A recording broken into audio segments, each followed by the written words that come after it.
And next, we're about to uncover a jaw-dropping secret that's been hiding in this household. The lady of the house didn't even give him a chance to explain, insisting he seduced her husband, leading to her heartlessly firing the nanny. Little did he know. After 2 months of hard work, the lady gave him only $200.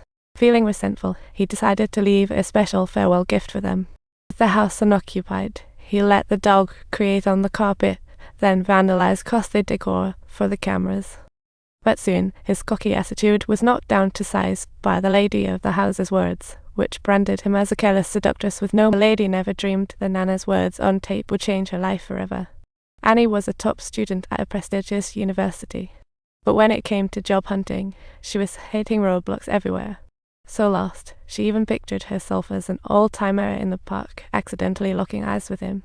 Meanwhile, a gliding Segway zipped by, but her focus was hijacked by a girl on the sidewalk. Unaware of danger, she didn't notice it coming.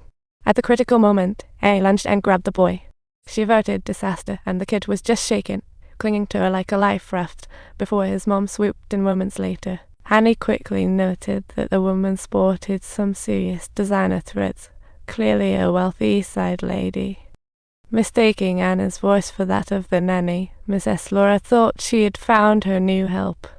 Before Annie could say a word, Mrs. Laura whipped out a business card, instructing Annie to give her a call this weekend. She was on the hunt for a new nanny, as her previous one had just quit to get married. Perfect timing.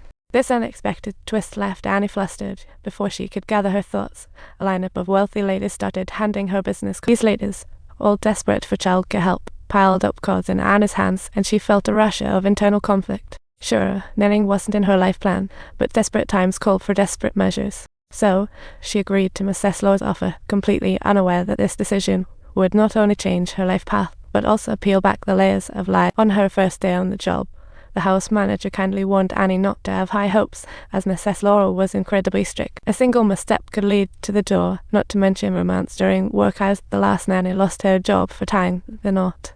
Suddenly, Annie felt the weight of pressure. This job was far from what she imagined. Mrs. Laura left her a note packed with rules. Each line was dedicated to Greer, a high-protein diet daily, weekend museum adventures, and at least 3 speech sessions a week. Maintain a sleep schedule. Day naps were forbidden for Greer.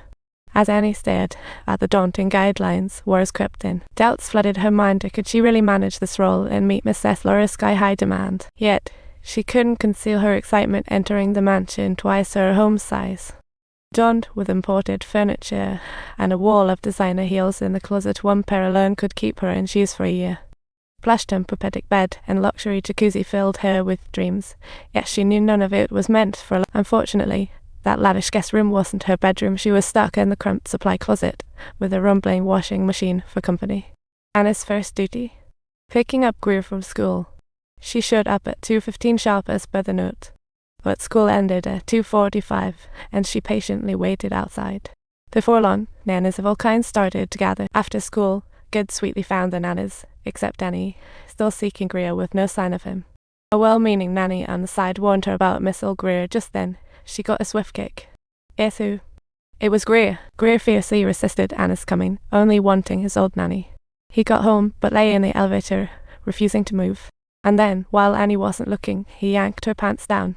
He quickly dashed inside and locked her out. When Annie was at a loss, a boy suddenly opened the elevator, seeing her in a mess as she fumbled with her pants. To her surprise, he gallantly came to her rescue. With such a sunny and charming boy, Anna's heart skipped a beat. What a mess. Laura had strict rules about romance on the clock. Plus, this charming boy was a resident of the building, not someone an ordinary girl like her could pursue. Annie had to curb her excitement. Act her wedding Greer. Despite Anna's full patience, Greer was unmoved, tossing her foot onto the wall. Getting dressed was always an issue, and bath time was pure chaos.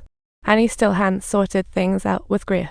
That evening, her mother asked questions again, as Annie hadn't called home for 2 weeks. Her mom didn't know her job and was worried. Annie lied about getting a good job when Mrs. Laura burst in, ignoring her call. Subtitles, and give her the orders tomorrow night. Why don't you whip up a breakfast of eggs and toast, Annie? Clean yourself up. This is your family now.